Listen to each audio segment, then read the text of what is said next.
Raffi Ahmad tersipu malu ketika disapa, Gus Raffi, yang punya banyak santri. Begini ceritanya. Presenter Raffi Ahmad, yang kini menjabat sebagai utusan khusus Presiden bidang pembinaan generasi muda dan pekerja seni, tampak tersipu malu ketika disapa, Gus.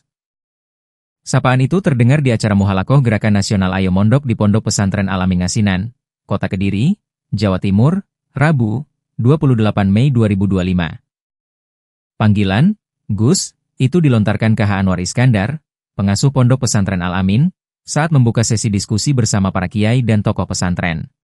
Di sini ada Gus baru, yaitu Gus Raffi Ahmad, kata KH Anwar Iskandar, yang langsung disambut gelak tawa dan tepuk tangan meriah dari para hadirin.